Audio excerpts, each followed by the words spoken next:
여러분 안녕하십니까? 이번 시간에는 제6장 사회복지 실천의 가치와 윤리입니다.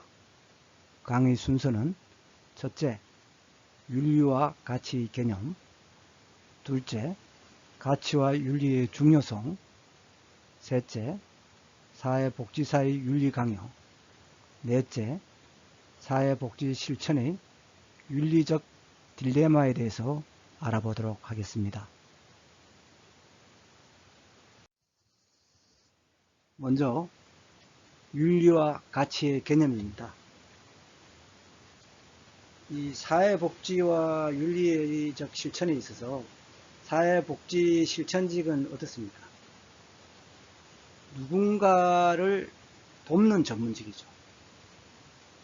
그렇기 때문에 전문성과 또 독점성, 존경을 받는 사회적 위치이죠. 따라서 높은 수준의 윤리적 기준이 필요한 것입니다. 사회복지 학문의 특성상 윤리적 실천은 실천적, 가치 지향적 특성이 있고 또 도덕적, 윤리적 특성이 있는 것입니다.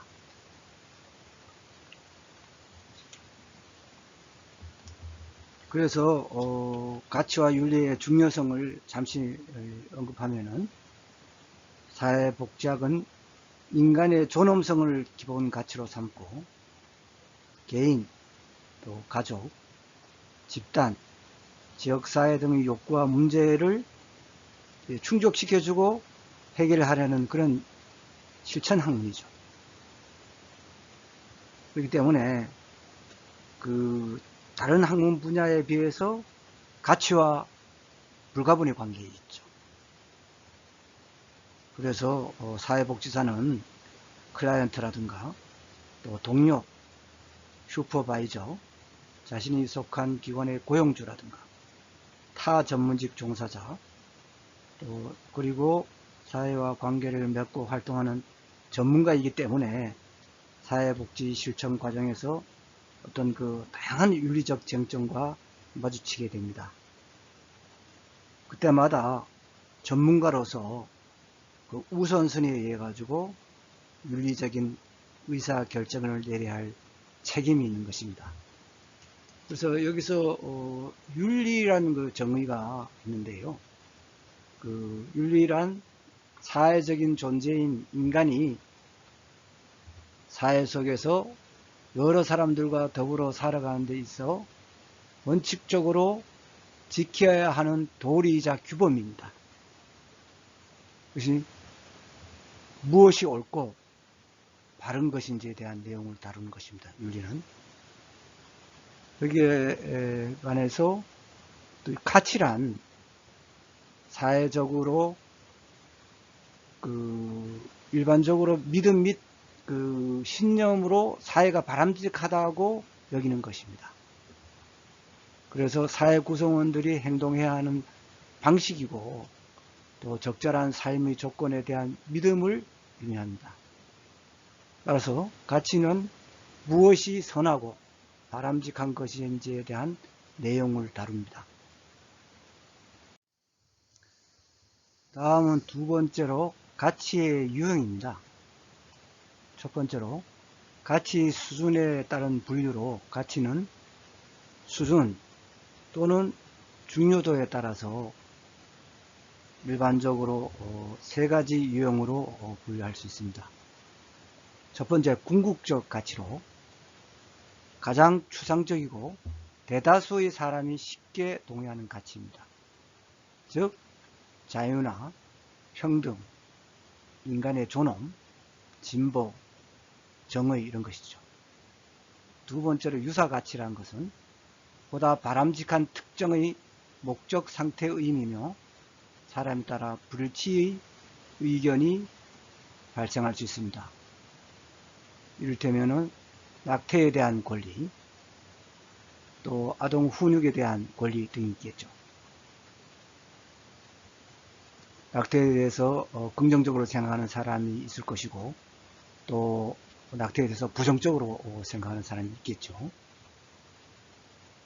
다음 세 번째로 도구적 가치가 있습니다. 보다 바람직한 수단에 대한 것으로 일종의 행동 양식입니다. 개인의 권리와 존엄을 조작화한 수단적 가치이고, 여기에는 자기결정권과 비밀 보장 등이 있습니다. 그러니까 개인이 어떤 권리와 존엄을 조작화한 수단적 가치이다. 이런 점에서 이해해 주시기 바랍니다. 다음 가치 주체에 따른 분류요. 가치는 누가 갖느냐 이거예요. 그래서 여기에는 개인적 가치, 집단 가치, 사회적 가치, 전문적 가치 등으로 나눌 수 있습니다. 그래서 돌고프 등은 각 가치들은 갈등을 초래할 수 있으므로 각 가치들을 명료화해야 한다고 주장하였습니다.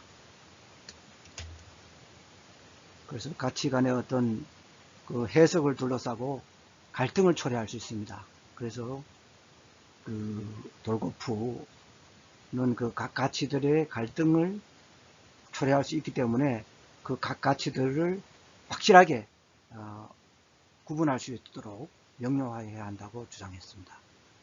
그래서 이제 뒤에 나옵니다만은, 그래서 첫 번째 개인적 가치는 개인이 갖고 있는 가치로 사람들이 반드시 공통적으로 갖는 것은 아닙니다. 다음 두 번째 집단 가치로 사회의 하위 집단이 갖고 있는 가치로 종교 집단의 가치, 소수 민족 집단의 가치, 지역사회의 가치가 있습니다. 세 번째로 사회적 가치입니다.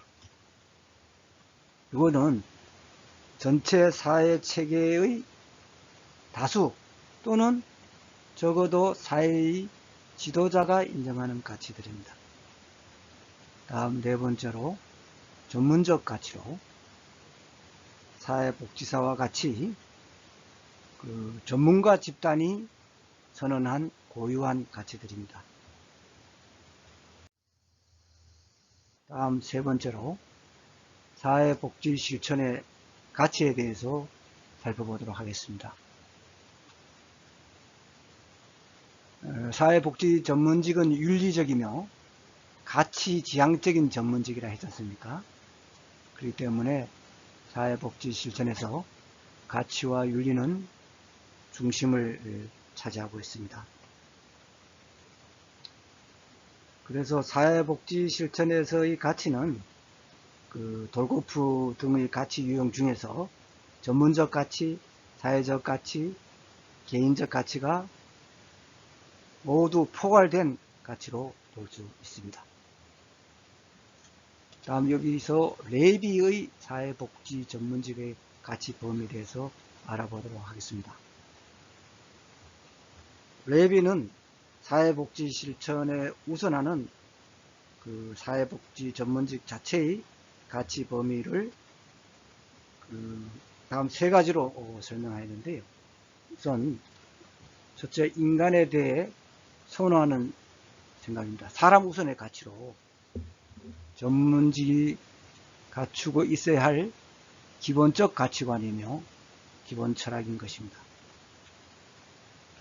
또 개인의 가치와 존엄성, 또 개인의 건설적 변화에 대한 능력과 욕구, 상호 책임성, 또 소속의 욕구, 공통적인 인간의 욕구, 개개인의 독특성에 대한 가치입니다. 다음 두 번째로 인간에 대해 선호하는 결과로 결과 우선의 가치를 들었습니다. 사람에 대해 서비스를 제공했을 때 초래되는 결과에 대한 가치관입니다. 이것은 결과에 대한 가치관이고, 사회가 개인의 발전을 위해 동등한 사회 참여의 기회를 제공해야 한다는 사회적 책임에 대한 가치입니다. 세 번째로 인간을 다루는 선호하는 수단으로서 수단 우선의 가치를 들었습니다. 서비스를 수행하는 방법 및 수단과 도구에 대한 가치입니다. 또 사회복지 실천 과정에서 중요하게 실천되어야 할 가치체계입니다. 이렇게 레위는 사회복지 전문적인 가치 범위를 사람 우선의 가치, 또 결과 우선의 가치, 수단 우선의 가치, 이렇게 세 가지로 분류를 했습니다.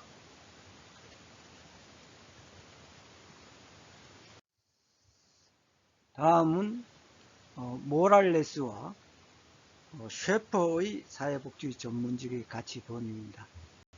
이 모랄레스하고 셰퍼는 앞에서 레비가 제시한 가치 범위를 활용해 가지고 좀 더 명료하게 사회복지 전문직의 가치 범주를 세 가지로 분류를 했습니다. 그래서 첫 번째로 인간에 대한 선호하는 생각으로 사람 우선의 가치를 어떻게 명료화했는가 한번 살펴보도록 하겠습니다.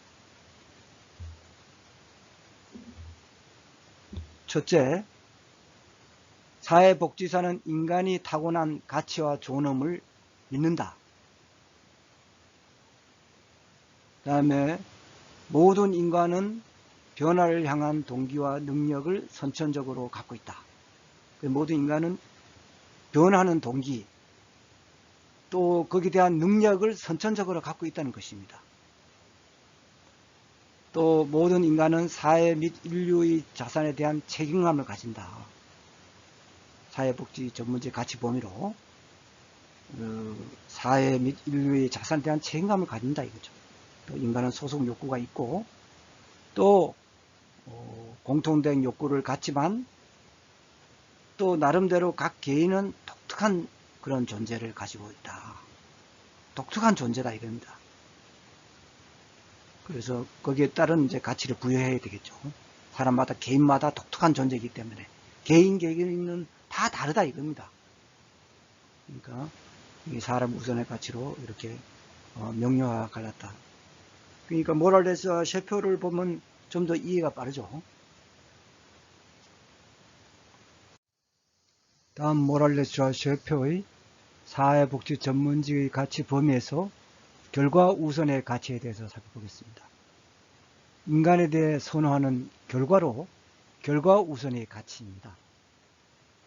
서비스의 결과로 각 개인이 잠재력을 실현할 수 있도록 성장과 개발을 위한 기회를 제공받아야 한다는 것이고, 또 사회는 인간이 그들의 욕구를 충족하는 데 필요한 자원과 서비스를 제공해야 하며 기아 문제, 부적절한 교육, 치료받지 못하는 질병, 부적절한 주거 상태 등의 문제를 해결하는 데 필요한 자원과 서비스를 제공해야 한다는 것입니다.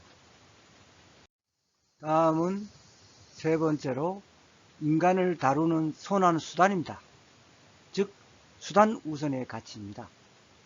서비스의 수단이나 또 방법이 인간의 존경과 존엄성을 인정되도록 활용되어져야 한다는 것입니다.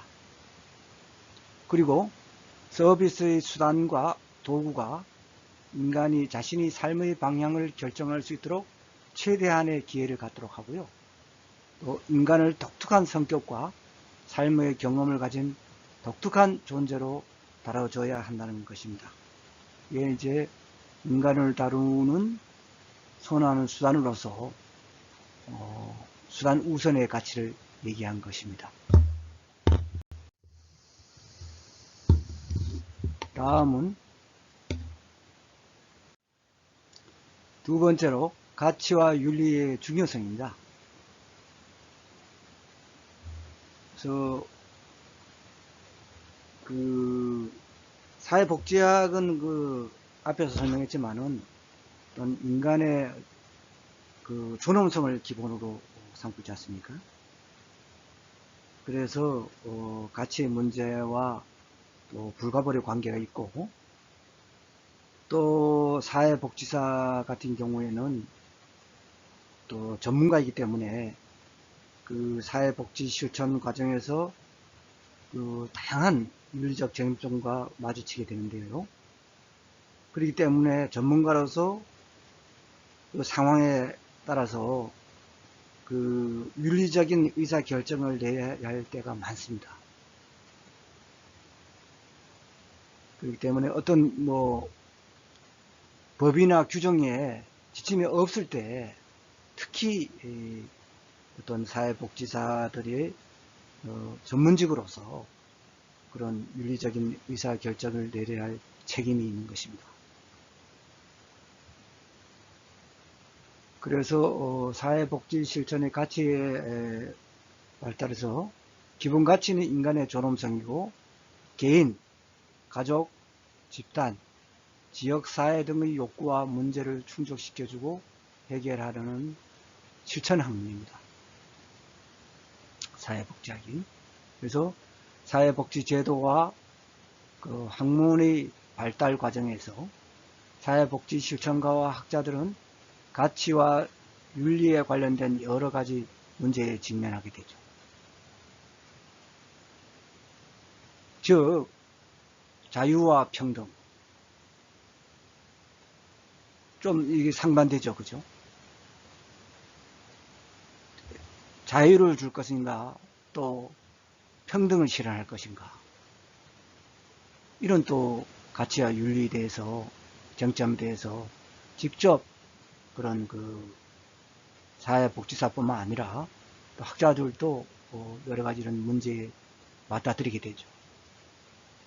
그래서 어떻게 어떤 기준에 의해서 이 의사결정을 내릴 것인가 이것을 고민하게 되죠.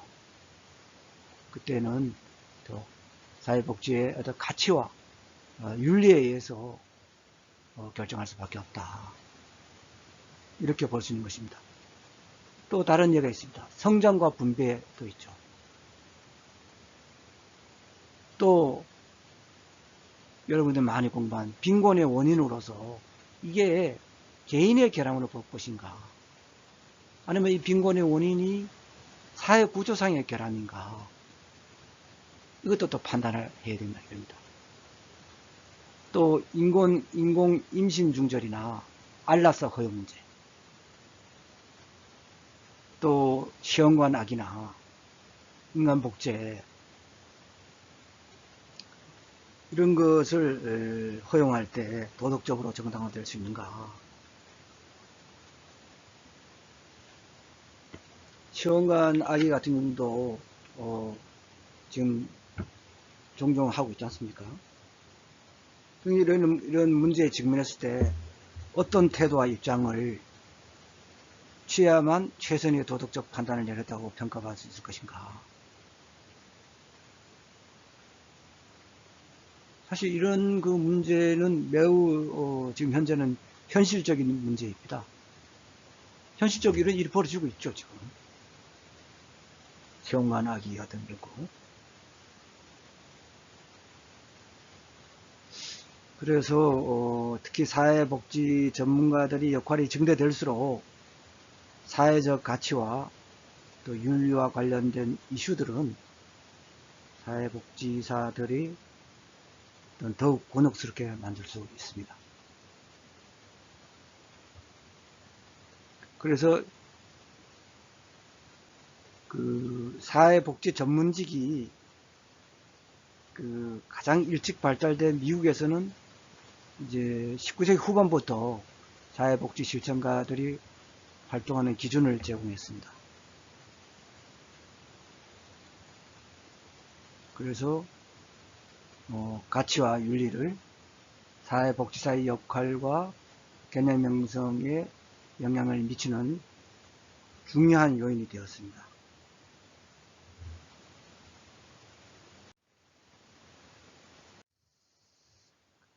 다음은 사회복지 실천은 역사와 사회의 변화와 더불어 발전되어 왔습니다. 그래서 리먼은 다음과 같이 4단계로 설명하였는데요. 제1단계로 19세기 말인데요. 이 전문적 그 사회복지 실천의 태동기로 자선조직협회 등이 활동하던 시기로서 구제활동과 빈곤에 대한 대응이 가장 중요한 임무였습니다. 이 당시에. 그 구제활동과 빈곤에 대응이 됐다. 1단계는. 그래서 사회복지 실천은 전문직이나 실무자의 도덕성 또 윤리에 관한 것보다는 클라이언트 그들에 대한 도덕성에 더 많은 관심을 가졌습니다. 그러니까 그 클라이언트들에 대한 도덕적으로 교화시키는 것을 최고 가치로 여겼습니다.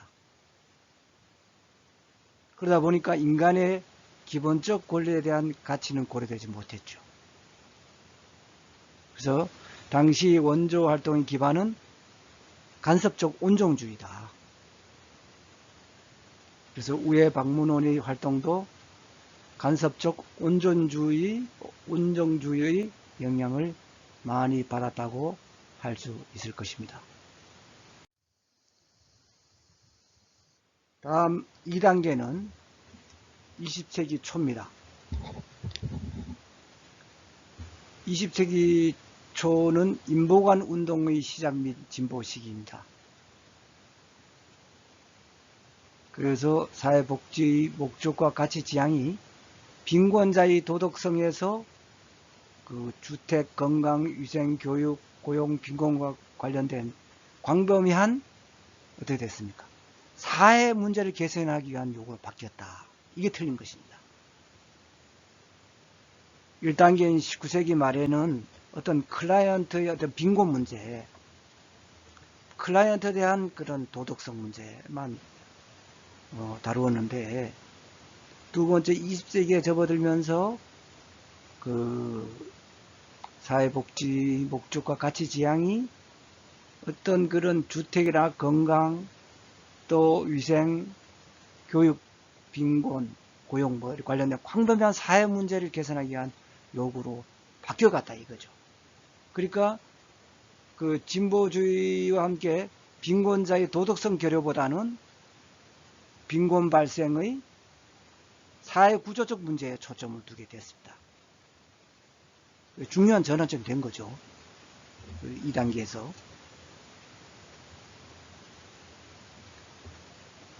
그러니까 이전까지 사회복지 실천에서 중시되었던 클라이언트의 도덕성에 관한 관심에서부터 전문가의 도덕성, 신뢰할 수 있는 투명성과 정직함을 중요하게 생각하는 실천으로 이제 전환되면서 그 사회복지사의 윤리와 가치, 또 도덕, 그리고 정직성이 더욱 강조가 되죠.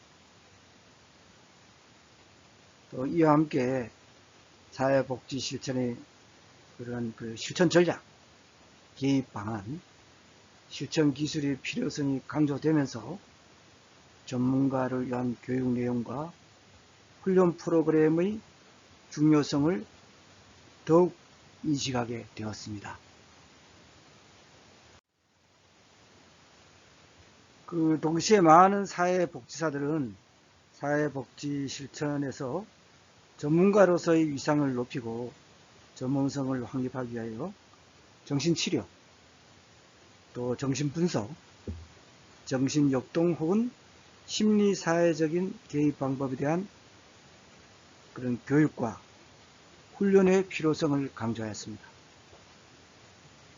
또 사회복지사는 사회복지 정책을 수립하는 일에 참여하고 또 사회문제에 적극적으로 관여하기 위해서 사회복지 정책과 행정, 지역사회 조직, 그리고 사회제도와 법률에 관한 교육과 훈련에도 높은 관심을 보였습니다. 다음 세 번째 단계로 1940년대 말에서 그 50년대 초인데요. 이때는 전문직의 도덕 자원에 대한 관심이 집중된 시기입니다. 그러니까 또 전문직에 대한 그 도덕적 자원에 대한 관심이 집중된 시기다. 이게 틀립니다.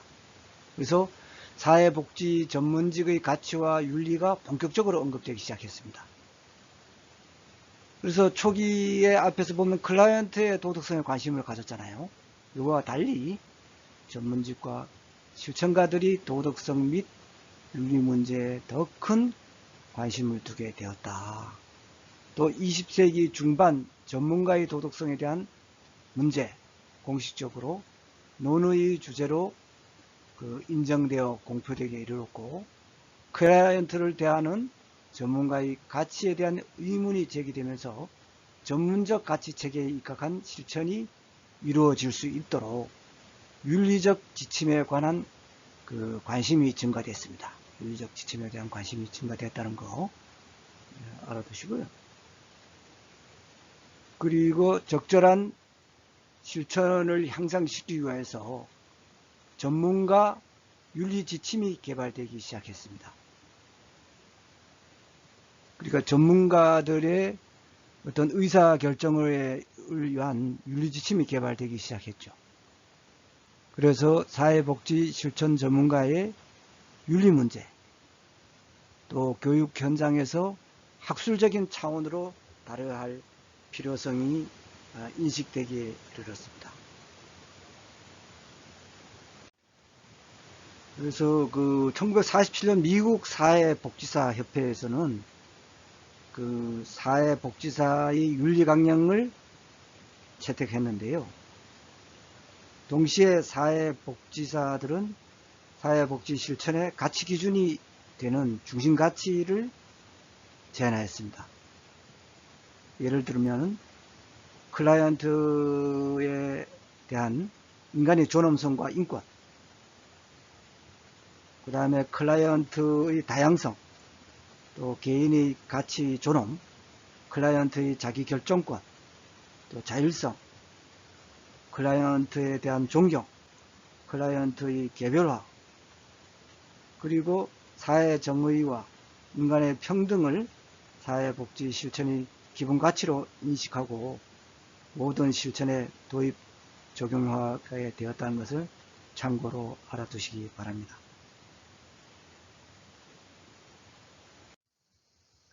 다음 네 번째로 60년대 이후입니다. 이때는 사회적 평등, 인권, 복지권, 차별, 억압 등의 가치에 대한 관심이 급증함에 따라서 이러한 가치를 사회복지 실천과 교육에 접목시킨 시기입니다. 이 60년대 이후에는 사회적 평등이라든가 인권, 또 복지권, 차별, 억압 등에 대한 그런 가치에 대한 관심이 급증했습니다. 그래서 얘는 이제 교육에 접목식에서 교육이 이루어졌는데요. 1976년도에 레비는 사회복지 윤리학이라는 걸 출간해 가지고 가치와 윤리에 대한 관심은 더 확산되기 이르렀습니다. 그래서 우리나라는 어떻게 됐냐? 우리나라는 한국 전쟁을 전후해서 이 사회복지학이 가장 발달된 미국으로부터 어떤 직수입됐죠. 사회복지 실천 이런 사업인데 전문 사회 사업이죠. 그래서 초창기에는 이제 가치와 윤리에 관심이 없었으며 미국식 가치와 윤리를 맹목적으로 수용하기 이르렀습니다. 그러나 1970년 전후에서 한국사회사업가협회, 현 한국사회복지사협회입니다. 발족되고 다양한 그런 사회복지기관이 설립되었습니다. 그리고 대학에서도 사회사업학과, 다시 말해서 사회복지학과가 설치됨에 따라서 사회복지 실천에 있어서 가치와 윤리의 중요성을 인식하게 되었고, 한국사회복지사협회에 의해서 사회복지사 윤리 강령이 만들어지게 되었습니다. 또 대학에서 사회복지 윤리와 철학 등의 강의가 개설되고 교재가 발간됨으로써 사회복지 실천에 있어서 가치와 윤리의 중요성에 대한 인식이 자리잡게 되었습니다. 1999년에 개정된 사회복지사업법 시행령에서 사회복지 실천 윤리와 철학이 사회복지사 1급 자격증 취득을 위한 시험과목의 선택과목으로 채택된 것도 사회복지 실천에서의 가치와 윤리의 중요성이 인식된 것이라고 하겠습니다.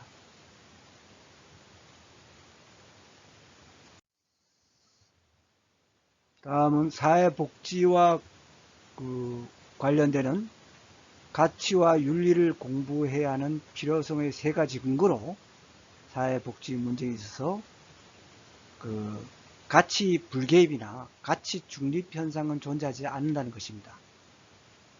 즉 사회복지 문제에는 가치가 개입될 수밖에 없다는 것이죠. 사회복지사 이런 전문가들도 주관적으로 많이 판단하니까요. 그죠? 가치가 개입할 수밖에 없죠.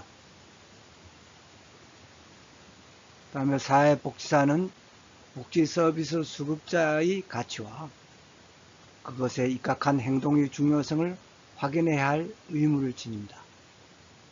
또 사회복지 전문가는 사회 속에 잠재하면서 사회의 일반적 가치와 영향을 미치는 추동력의 원천을 이해할 수 있어야 합니다. 그러니까 사회복지사 관련된 가치와 윤리를 공부해야 되겠죠. 바로 이러한 이유 때문에, 그죠?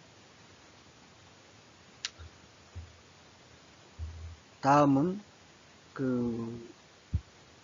림의 사회복지 실천에 있어서 윤리의 필요성을 다음과 같이 소개하고 있습니다. 첫째, 전문가 자신의 가치와 다른 사람의 가치관 사이의 공통점과 차이점을 체계적으로 확인해서 필요하다.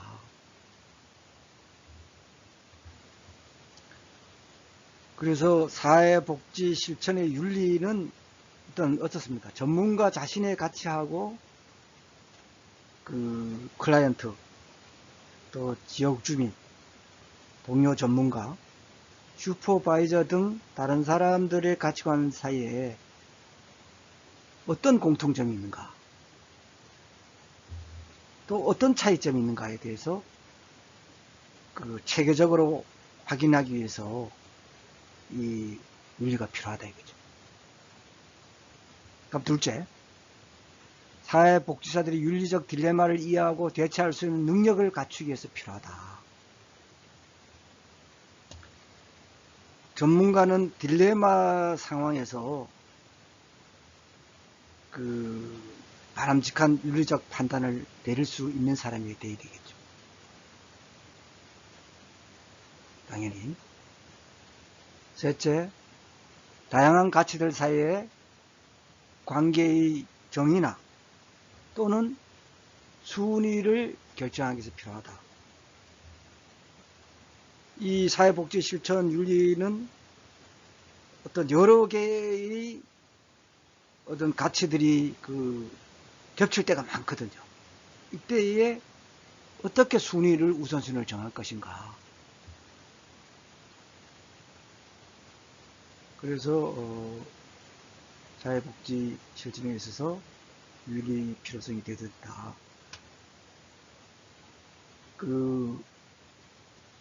윤리를 뒷받침하는 가치는 여러 가지가 존재하기 때문에 여러 가지 가치가 상충될 경우에 어떤 가치에 이제 우선순위를 부여할 것인가를 정해 가지고 실천가들이 윤리적인 판단을 내릴 수 있도록 지침을 이제 마련해 줄 수 있습니다.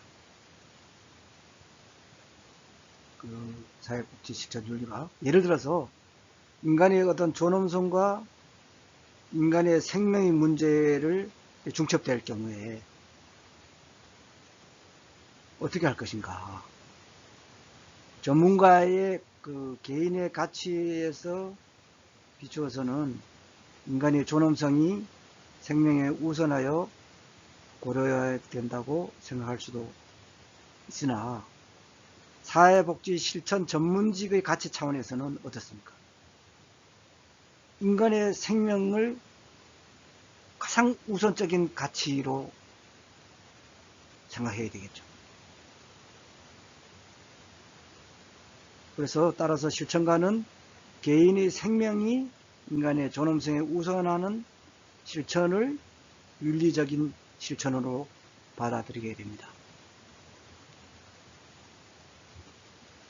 이제 이런 경우가 실제 현장에서 많이 대두가 됩니다. 그래서 어떤 경우라도 생명이 가장 우선적인 가치가 되겠죠. 다음 넷째, 사회복지 현행 주류 가치의 정당성을 파악하고 시대적 조류에 맞는 가치 정립을 해서 필요하다. 이는 이제 사회복지 주요 가치가 역사적 맥락 속에서 지속적으로 변화해왔기 때문입니다. 그렇기 때문에 그 주류 가치 정당성을 파악하고 또 나아가지고 그러한 그 시대적 조류에 맞는 가치 정립이 필요하다는 것이죠. 다음 다섯 번째로 사회복지 전문성을 발전시키고 실천 방법을 개발하기 위해서도 사회복지 실천 윤리가 필요하다 이거죠. 아무래도 이제 사회복지학은 전문 지식을 바탕으로 그 인간을 대상으로 하는 실천 학문이기 때문에 실천 기술을 지속적으로 개발하고 훈련하는 일이 필요하죠. 그래서 사회복지 윤리를 이해함으로써 사회복지 지식과 기술을 습득하게 됩니다.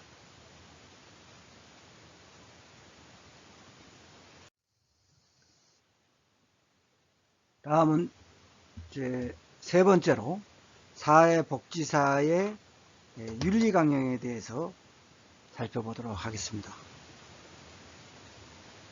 먼저 그 미국 사회복지사 협회 윤리 강령인데요. 이거하고 다음에 이제 우리나라 그 윤리 강령을 살펴볼 것인데, 그 미국은 전문 사회 사업이 그 가장 발달한 나라이며 세계 최초로 사회복지사 윤리 강령을 제정하였습니다. 그래서 모든 나라의 사회복지사 윤리 강령이 포변이 되고 있습니다. 그래서 미국 사회복지사 협회의 윤리 강령은 전문 윤리 강령의 목적, 또 원칙, 기준 등 4개의 부분으로 구성되어야 되는데, 이 중에서 윤리의 원칙에 관한 부분을 이제 소개하겠습니다. 먼저 윤리의 원칙으로 인간의 존엄성과 가치 존중의 원칙입니다. 사회복지사는 인간의 천부적인 존엄성과 가치, 개인적 차이와 문화적, 인종적 차이를 존중한다. 그래서 윤리의 원칙으로 첫째, 인간의 존엄성과 가치 존중의 원칙인데요. 사회복지사는 인간의 어떤 천부적 존엄성과 가치, 개인적 차이와 문화적, 인종적 차이를 존중한다. 사회복지사는 클라이언트의 책임 있는 의사결정을 증진시키고 욕구 충족을 위한 그들 자신의 능력과 기회를 향상시키기 위해서 노력한다. 또 그 사회에 대한 책임도 인식해가지고 클라이언트의 이익과 사회 이익 간의 갈등을 해결하기 위해 그 사회복지사는 노력해야 한다는 것입니다. 다음 둘째, 사회정의의 원칙입니다. 사회복지사는 사회적으로 취약한 위치에 있는 사람들을 위해 함께 활동하고 사회적 변화를 추구한다. 즉 사회복지사의 사회 변화 노력은 빈곤이라든가 또 실업, 차별, 기타 사회적 불의 문제에 초점을 둔다. 그 다음에 봉사의 원칙입니다. 사회복지사의 1차적인 목표는 욕구를 갖고 있는 사람들을 원조하고 사회 문제를 해결하는 것이다. 사회복지사는 자신의 이익을 초월해서 자신의 지닌 지식과 또 기술, 가치 이런 것을 활용해서 다른 사람들과 사회 문제의 해결을 위해서 봉사한다는 원칙입니다. 다음은 인간관계의 원칙입니다.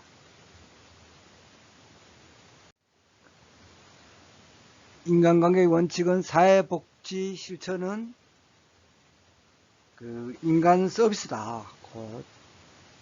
그래서 인간관계의 중요성을 인식해야 한다는 것입니다. 그래서 사회복지사는 인간관계의 중요성을 인식하고 이제 실천해야 되는데, 사람들 간의 관계는 변화를 위한 중요한 수단이기 때문에 원조 과정에서 사람들을 파트너로 참여시킨다. 인간관계 원칙을 이렇게 제시했습니다.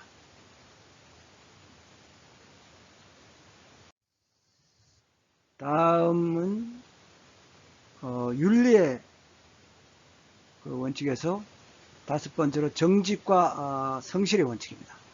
사회복지사는 전문직의 사명, 가치와 윤리적 기준을 인식하고 이에 부합하는 실천을 수행한다. 사회복지사는 정직하고 또 책임있게 이제 행동하고 자신이 소속한 조직의 입장에서 윤리적 실천을 증진시키다는 것입니다. 다음 끝으로 능력의 원칙으로요. 사회복지사는 자신이 능력 범위 내에서 실천한다는 것입니다. 그리고 전문적 지식과 기술을 향상시키고 이를 실천에 적용하기 위하여 끊임없이 노력해야 한다고 미국 사회복지사협회 윤리강령에서는 원칙을 제시했습니다.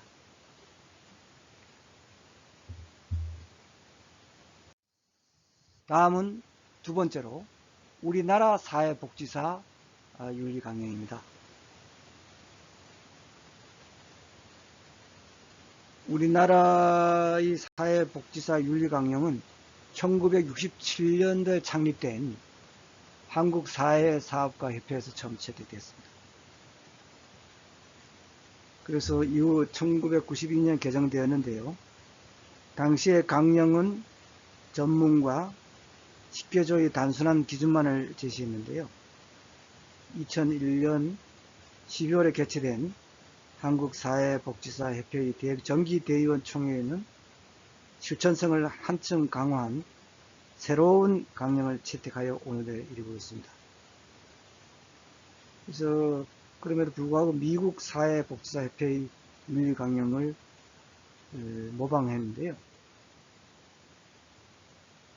개정된 강령은 전문, 윤리기준, 사회복지사, 선서 등 이제 세 부분으로 구성되어 있습니다.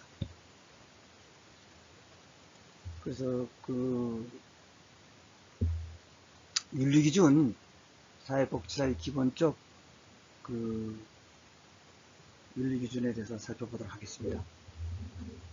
우선 전문가로서의 자세입니다.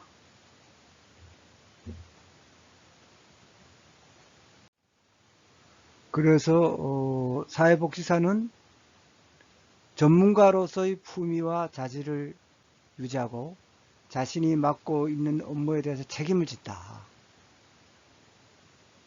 그 다음에 사회복지사는 클라이언트의 종교, 인종, 성, 연령, 또 국적, 결혼 상태, 성취향, 경제적 지위, 정치적 신념, 정신적, 신체적 장애, 기타 개인적 선호, 또 특징, 조건, 지위를 이유로 차별 대우하지 않는다는 것입니다.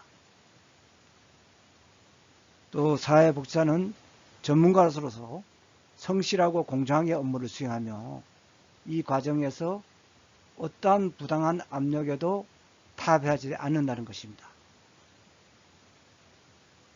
그래서 사회복지사 같은 경우는 실질적으로 현장에서 대응할 때 전문가로서 당연히 이제 공정하고 성실하게 업무를 수행하는데, 그 어떤 다른 상급자로부터 또 다른 기관에서부터 어떤 부당한 압력, 이렇게 됐을 경우에는 절대 타협을 해서는 안 되겠습니다. 타협을 안 하면 안 되고, 보고를 해야 되겠습니다. 보고를 하고, 또 사회복지사는 사회정의 실현과 클라이언트의 복지 증진에 헌신하며 이를 위한 환경 조성을 국가와 사회에 요구해야 합니다. 그러니까 사회정의를 실현해야 되고 클라이언트 복지 증진에 이제 헌신해야 됩니다. 또 이런 환경 조성을 위해서 국가와 사회에 요구하는 그런 행위를 해야 됩니다. 그래서 클라이언트에 대한 그런 옹호 활동, 대변 활동도 해야 되겠죠. 또 사회복지사는 전문적 가치와 판단에 따라 업무를 수행하면서 기관 내로부터 부당한 간섭이나 압력을 받지 않는다.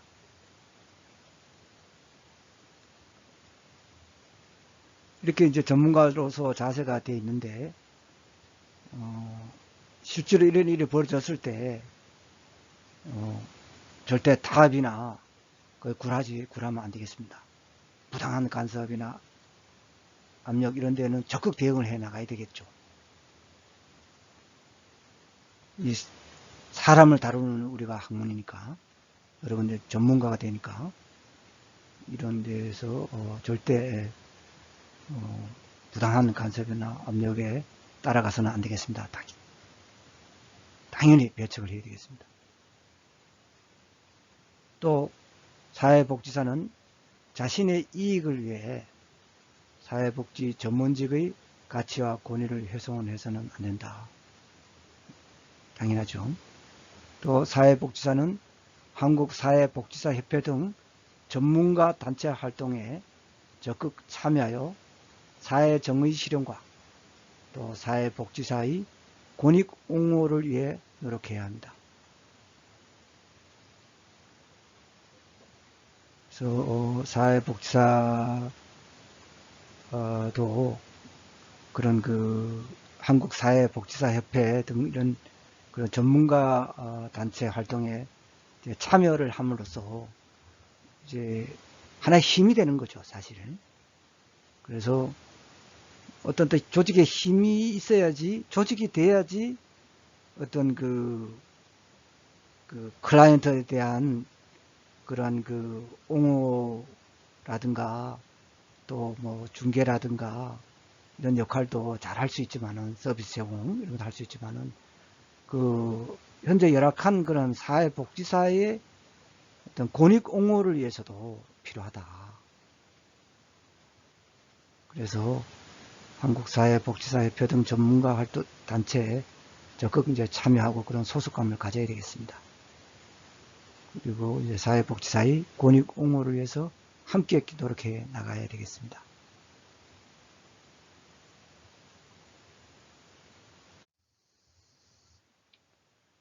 다음 사회복지사의 기본적 이제 윤리 기준으로서 두 번째로 전문성 개발을 위한 노력입니다. 사회복지사는 클라이언트에게 최상의 서비스를 제공하기 위해서 지식과 기술을 개발하는 데 최선을 다하며 이를 활용하고 전파할 책임이 있습니다.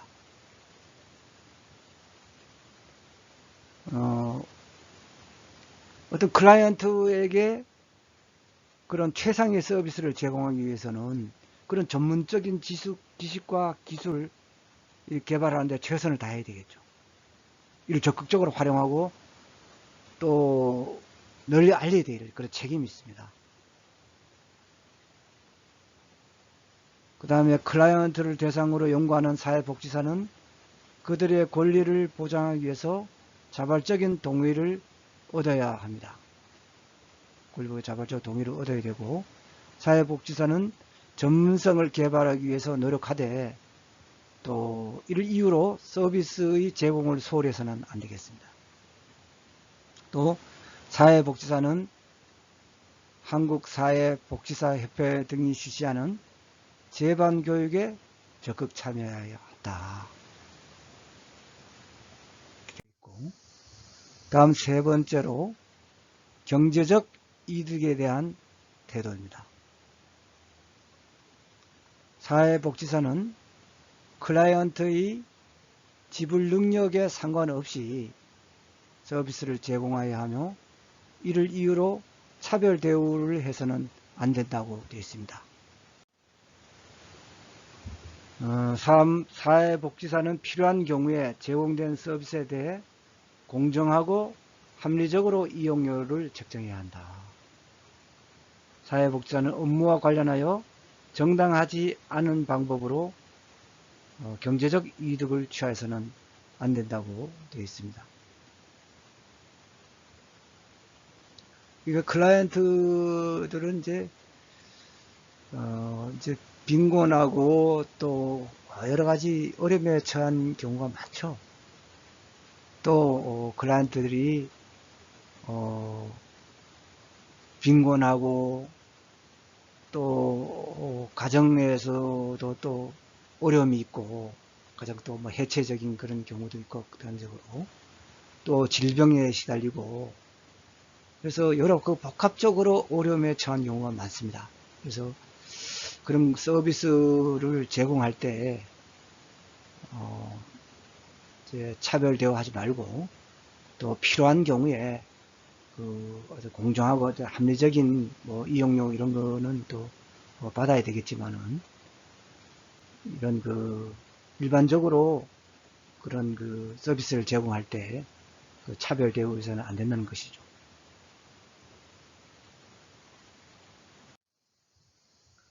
다음 클라이언트에 대한 윤리 기준으로 클라이언트의 관계를 또 살펴보도록 하겠습니다. 이거 이제 클라이언트들이 우리가 이제 주로 다루는데 클라이언트 윤리 기준은 확실히 알아두시기 바랍니다. 이 클라이언트와의 그 관계에서 사회복지사는 클라이언트의 권익공호를 최우선 가치로 삼고 행동한다. 너무나 당연한 일.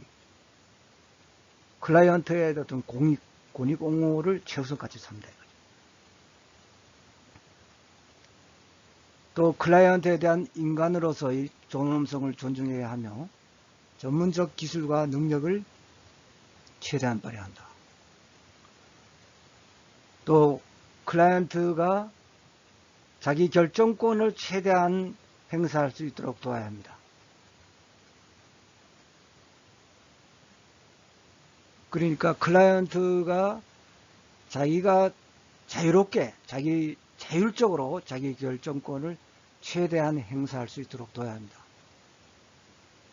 그래서 그들의 이익을 최대한 대변해야 합니다. 너무 사회복지사가 클라이언트들에 대한 과잉적인 그러한 서비스를 제공하면은 클라이언트가 자율적으로 행위를 하지 못하겠죠. 그리고 자기 결정권을 행사 못하면은 오히려 부정적인 영향을 미친다 이겁니다. 그래서 정서적으로도 치유가 되지 않고 오히려 이제 반발을 사게 되고 이런 부작용이 따르게 되죠. 그렇기 때문에 사회복지사는 클라이언트가 자기 결정권을 최대한 행사할 수 있도록 자율적으로 그런 행사를 할 수 있도록 그들의 이익을 최대한 대변해야 합니다. 그 다음에 사회복지사는 클라이언트의 사생활을 받는 서비스의 범위와 내용에 대해 정확하고 충분한 정보를 제공함으로써 알 권리를 인정하고 존중해야 합니다. 또 사회복지사는 문서나 또 사진, 컴퓨터 파일 등의 형태로 된 클라이언트의 정보에 대해서 비밀 보장의 한계, 그 다음에 정보를 얻어야 하는 목적 및 활용에 대해서 구체적으로 알려야 됩니다. 또 정보 공개 시에는 동의를 얻어야 합니다.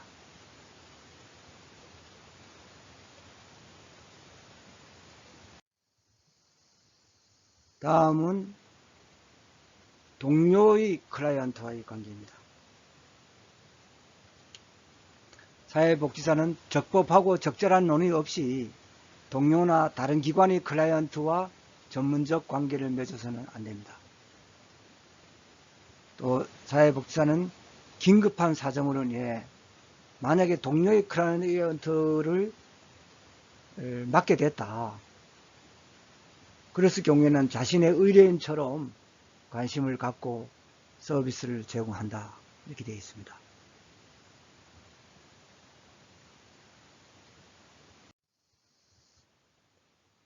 그 다음에 사회복지사의 동료에 대한 윤리기준입니다. 동료는 사회복지사는 존중과 신뢰로서 동료를 대하며 전문가로서의 지위와 인격을 훼손하는 언행을 하지 않습니다. 그러니까 동료하고 대할 때 존중과 신뢰로서 대해야 됩니다. 그리고 같은 이제 전문가로서 어떤 그런 그 협의라든가 서로 또 궁금증 해소를 하기 위해서 또 소통할 거 아닙니까? 그럴 경우에 전문가로서의 어떤 지위와 인격을 지켜야 되겠습니다. 그래서 원행 이런 것들 각별히 유의해야 되겠습니다. 그 전문가로서의 지위와 인격을 지켜야 되겠죠. 또 사회복지사는 사회복지 전문직의 이익과 권익을 증진하기 위해서 동료와 협력해야 되고, 또 동료의 또 윤리적이고 전문적인 행위를 촉진시켜야 하며, 만약 이에 반하는 행위 경우에는 제반 법률 규정이나 윤리 기준에 따라서 대처해야겠습니다. 또 사회복지사가 전문적인 판단과 실전이 미흡하여 문제를 얘기했을 때는 적절한 조치를 취하여 클라이언트의 이익을 보호해야 합니다. 이 클라이언트 이익의 보호가 최우선이죠.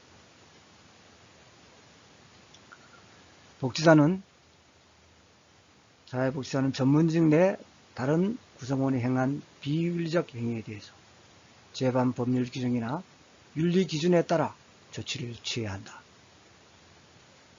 또 사회복지사는 동료 및 타 전문직 동료의 직무 가치와 내용을 인정, 또 이해하며 상호 간의 민주적인 직무 관계를 이루도록 노력해야 합니다. 동료에 대한 윤리 기준이고요. 다음은 슈퍼바이저입니다. 슈퍼바이저는 개인적인 이익의 추구를 위해 자신의 지위를 이용해서는 안 된다. 그 다음에 슈퍼바이저는 전문적 기준에 의해 공정하게 책임을 수행하며 사회복지사, 또 수련생, 실습생에 대한 평가는 그들과 공유를 해야 합니다. 슈퍼바이저만 알고 있어서는 안 된다 이거죠. 평가를. 사회복지사나 수련생 및 실습생과 그 평가에 대한 것을 공유를 해야 됩니다. 슈퍼바이저는. 다음 사회복지사는 슈퍼바이저의 전문적 지도와 조언을 존중해야 하며, 슈퍼바이저는 사회복지사의 전문적 업무 수행을 도와야 합니다. 다음 슈퍼바이저는 사회복지사, 또 수련생 및 실습생에 대해서 인격적, 성적으로 수치심을 주는 행위를 해서는 안 된다고 되어 있습니다. 다음 사회복지사의 사회에 대한 윤리 기준입니다. 사회복지사는 인권 존중과 인간 평등을 위해 헌신해야 하며 사회적 약자를 옹호하고 대변하는 일을 주도해야 합니다. 사회복지사는 필요한 사회 서비스를 개발하기 위한 사회정책의 수립, 발전, 입법, 집행에 적극적으로 주도해야 합니다. 근데 이제 사회복지사는 일선에서 가장 이제 그 대상자들하고 서비스를 제공하고 치료도 하고 하지 않습니까? 그렇기 때문에 가장 그 일선에서 하기 때문에 그 현실을 가장 잘 알 수가 있죠. 여론 조성을 가장 잘 할 수 있다 이겁니다. 그렇기 때문에 그런 사회복지 그런 그 정책을 수립이라든가 이런 발전 입법을 할 때 여러분들의 의견이 많이 개진될 수 있도록 해야 될 것입니다. 다음, 사회복지사는 사회환경을 개선하고 사회정의를 증진시키기 위한 사회정책의 수립, 발전, 입법, 집행을 요구하고 옹호해야 합니다. 마찬가지입니다. 또 사회복지사는 자신이 일하는 지역사회의 문제를 이해하고 그것을 해결하는 일에 적극적으로 참여해야 합니다. 다음, 사회복지사의 기관에 대한 윤리기준입니다. 사회복지사는 기관의 정책과 사업 목표의 달성, 효율성과 효과성 증진을 위해 노력함으로써 클라이언트에게 이익이 되도록 해야 합니다. 이게 이제 상충이 될 때 기관의 어떤 그 사업 목표하고 어떤 클라이언트한테 제공하는 이익하고 이런 상충될 때 상당히 그 윤리적 딜레마가 될 수가 있는데요. 참 어려운 문제지만 그래도 여러분들이 전문가고 또 윤리와 가치를 배우는 이유도 여러분들이 클라이언트의 입장에서 클라이언트의 이익이 되도록 그 책임감을 가지고 업무를 수행해야 할 것입니다. 그래서 사회복지사는 기관의 부당한 정책이나 요구에 대해서 전문직의 가치와 지식을 근거로 이에 대응해야 합니다. 그리고 상황에 따라서 부당하게 이제 지시하고 했을 때 사회복지윤리위원회 그런 보고를 해야 합니다. 사회복지사는 소속기관 활동에 적극 참여함으로써 기관의 성장 발전을 위해서 노력해야 합니다. 다음은 네 번째로 사회복지 실천의 윤리적 딜레마입니다. 오늘 이제 이 현장에서 사실 여러분들이 맞닥뜨릴 건데요. 상당히 중요하니까 이제 돌고프와 로엠부그 그 해링턴 연대에서 뒤에 나옵니다만 그거는 좀 중요하니까 숙지하시기 바랍니다. 그래서 윤리적 갈등의 그 개념은 사회복지사가 전문가로서 지켜야 하는 윤리적 의무와 책무가 서로 충돌해서 어떤 실천 행동을 선택하는 것이 윤리적으로 올바른 것인지에 대한 판단하기 힘든 상태다. 전문가로서 지켜야 하는 윤리적 의무하고 책무가 서로 이제 충돌한다 이겁니다. 이런 경우가 많습니다, 사실. 특히 이제 우리가 그 사회복지 실천을 하다 보면은 이런 경우가 상당히 많고 또 산업화가 그 고도화되면서 또 여러 가지 어떤 그 갈등이 많이 발생됩니다. 또 과거에 보지 못했던 그런 그 상황도 발생되는 경우가 많기 때문에 그 2개 이상의 가치가 상충돼 가지고 윤리적 갈등이 많이 발생되는데요. 그래서 두 가지 이상의 상충하는 윤리적 갈림길에서 한 방향을 선택할 때 혹은 선택하고자 하는 결과를 초래하게 될 때 윤리적 갈등을 겪게 됩니다. 그리고 두 가지 이상의 도덕 원칙 또는 의무가 동등하게 유용하다고 여기지만 이 원칙들이 서로 모순되거나 충돌하는 상황, 즉 윤리적 갈등 상황에서는 최선의 선택을 해야 됩니다. 우선 윤리적 갈등의 발생 상황을 몇 가지 다혈해 봤습니다.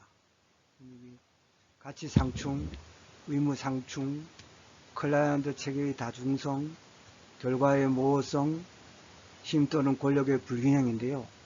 이 5가지 대해서 한번 살펴보도록 하겠습니다. 이건 조금 이제 깊은 내용인데요. 우선 가치 상충입니다. 2개 이상의 가치가 상충될 때 윤리적 갈등이 발생할 수 있습니다. 이런 경우 많죠. 자주 문제되죠. 예를 들자면 클라이언트의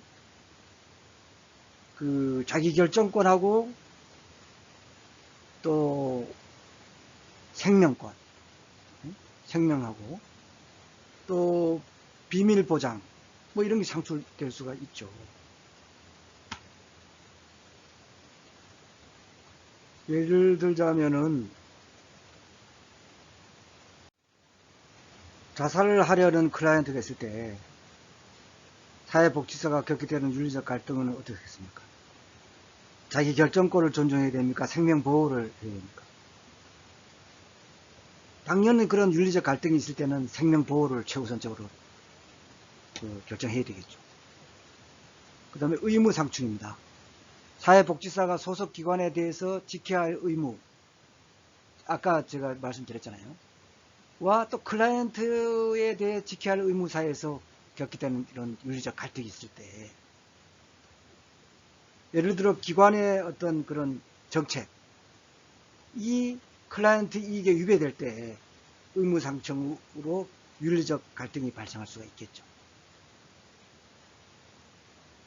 그랬을 경우에는 이제 클라이언트의 이익에 따라서 움직여야 되겠죠. 그런 이제 그 우선순위를 이제 정해야 되는데, 물론 이제 가서 잘 보고도 하고 이제 스무스하게 처리될 수 있도록 해야 되겠죠. 다음 이제 클라이언트의 체계의 다중성인데요. 이 클라이언트가 여러 명일 경우 누구를 클라이언트로 보고 우선적으로 고려하여 개입해야 하는지 판단하기 어려워서 겪게 되는 윤리적 갈등이 있습니다. 이제 예컨대 집에 이제 의뢰자가 있어가지고 찾아갔는데 아동 학대도 이루어지고 부부 폭력도 이루어지고 남편의 정신질환 등 다양하고 복합적인 문제를 가진 가족에게 이때도 이제 윤리적 갈등이 발생될 수가 있죠. 그죠? 이제 우선순위에서 해야 되고, 다음 결과의 모호성도 있습니다. 사회복지사가 내린 결정의 결과가 불투명할 경우에 어떤 결정을 내려야 할지 윤리적으로 이제 갈등하게 되죠.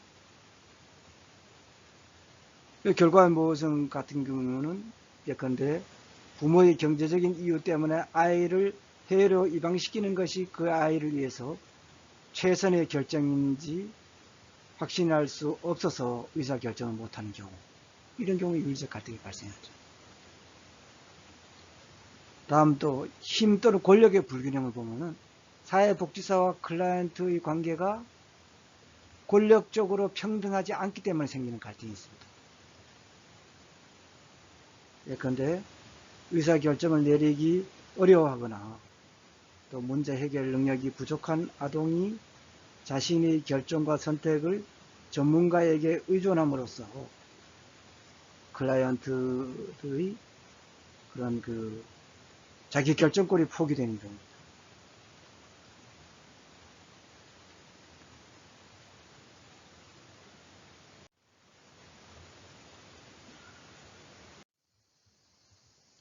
다음은 윤리적 의사결정의 과정인데요.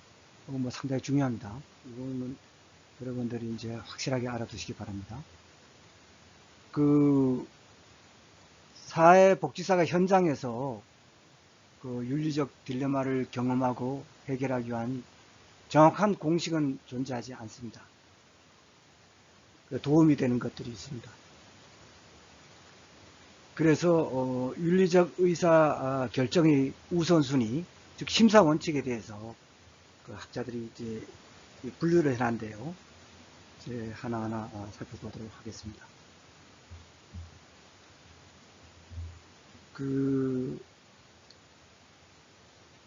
사회복지사가 윤리적 딜레마에 대해서 윤리적 판단을 내릴 때 가장 우선적으로는 관련법을 지키고 또 사회복지사 윤리 강령의 여러 가지 기준들을 고려해야 하지만은 그 관련법과 지침 윤리 강령으로도 해결되지 않을 때 윤리적 의사 결정을 내릴 수 있도록 윤리적 원칙과 지침을 알고 있어야 합니다. 뭐 법이나 뭐 지침이 명확하게 되어 있을 때는 윤리강령이라든가 이런 것 같은 게 되어 있을 때는 성문화되어 있는 거는 그대로 지키면 되겠죠. 준수하면 되지만은 그게 아닌 경우 일반적인 지시라든가 그런 됐을 때는 만약에 충돌을 했을 때는 윤리적 원칙과 지침을 알고 우선순위에 의해서 집행을 해야 되겠죠. 그래서 이거를 잘 알아두십시오. 리머는 모순적 상황에서 의사결정이 지침으로 6가지를 제안했는데, 윤리 원칙은 첫째, 개인의 기본 생존 조건 우선의 원칙입니다. 둘째, 개인의 행복 추구권. 셋째, 개인의 자기 결정권. 넷째, 협회, 단체, 법 규정보다 개인의 행복 추구권을 우선의 원칙이다. 이건 이제 상당히 조심스럽죠, 사실. 그 다음에 윤리원칙 5번째로 전문가 집단 결정의 원칙. 그 다음에 6번째로 윤리적 결정 과정의 증거 서류의 원칙이 있습니다. 하나하나 살펴보면은, 첫째, 개인의 기본 생존 조건의 우선의 원칙이라는 것은, 즉 생명이나 의식주에 대한 이런 침해가 있을 때는 다른 교육이나 여가활동 등 부가적인 재화에 대한 위협보다 우선한다는 것이죠. 그러니까 지금 리머나 돌고프, 로엔버그, 또 해링턴이라든가 양옥경에 있는데, 윤리원칙 제1은 다 생명보호입니다. 생명보호보다 더 중요한 게 없죠. 이거와 충돌됐을 때 무조건 생명보호로 하시면 됩니다. 그 다음에 두 번째, 개인의 행복 추구권으로 한 개인이 기본적 행복을 누릴 권리는 다른 사람이 자기 결정을 할 권리보다 우선한다. 또 개인의 자기 결정권 아까 설명했고죠. 윤리 사원칙은 협회, 단체, 법 및 규칙보다 개인의 행복 추구권 우선의 원칙으로 이 경우는 매우 조심스러운 원칙이라 그랬죠. 그 다음에 5번째, 전문가 집단 결정의 원칙으로 사회복지사가 윤리적 결정을 내릴 경우 다른 전문가 집단과 의논한 후 결정한다는 원칙입니다. 그 다음에 6번째로 윤리적 결정 과정의 증거 서류의 원칙. 윤리적 결정 과정에서 서류를 이제 모두 첨부해야 되죠. 이게 이제 어떤 법에 명확하게 있거나 이러면 이제 법에 따르면 되는데, 이게 법이나 규정이 없을 때 이제 여러분들이 판단을 해야 되기 때문에, 이게 이제 나중에 어떤 좀 문제가 되지 않기 위해서는 여러분들 증거 서류를 잘 갖춰놔야 되는 그런 원칙이거든요. 그래서 이게 돌고프, 로엔버그, 해링턴은 이제 리머하고 이제 돌고프하고 외에 이제 우선순위 심사 원칙으로 많이 이제 주장하고 많이 이제 보편적으로 사용하는데요. 첫째는 개인의 기본적 욕구 충족의 원칙이 있고요. 이건 아까 설명했고, 요거는 사회복지사는 어떤 윤리 원칙보다도 가장 개인의 생명 및 기본 조건을 충족하는 데 노력해야 되겠죠. 그 다음에 공평한 처우의 원칙입니다. 공평한 개인의 이제 생명 보호고, 공평한 처우의 원칙은 사회복지사는 클라이언트로 공평하고 균등하게 대우해야 되죠. 그 다음에 자유로운 자기 결정권 및 자유 원칙이고, 그 다음에 최소한 침해의 원칙이 있습니다. 클라이언트는 손상으로부터 보호받고 최소한으로 유해를 받도록 해야 한다는 원칙이고요. 다음 삶의 질이 향상의 원칙입니다. 클라이언트는 보다 나은 삶의 질에 도달할 수 있도록 보장받아야 하며, 그 다음에 6번째는 사생활 및 비밀 보장의 원칙입니다. 그 다음에 7번째로 진실과 정보를 알 권리인데, 클라이언트가 진실을 알고자 할 때 사회복지사는 진실된 정보를 제공할 의무가 있습니다. 그 다음에 이제 양옥경 등은 첫째로 생명보호, 둘째로 자기결정권, 비슷합니다.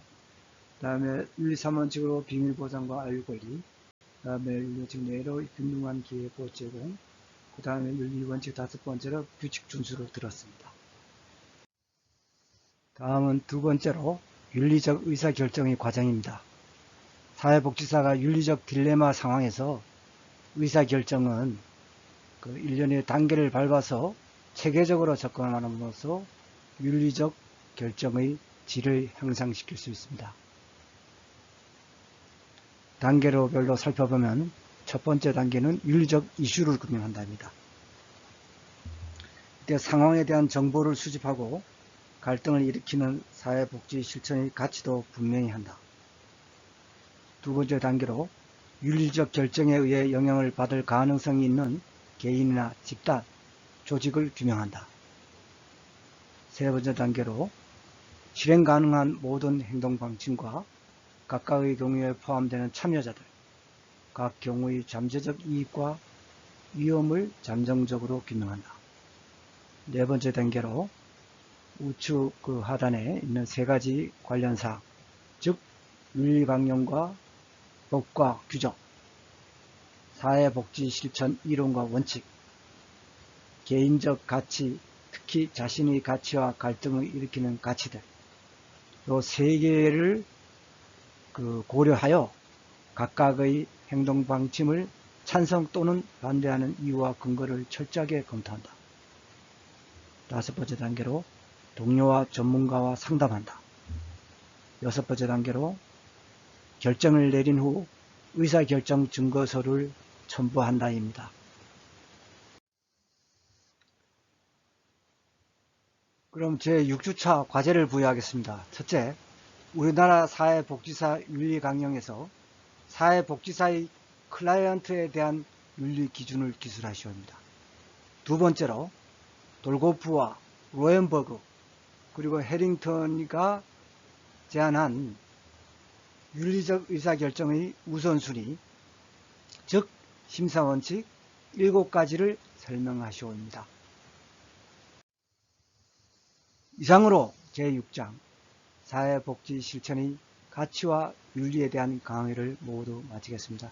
여러분 대단히 감사합니다.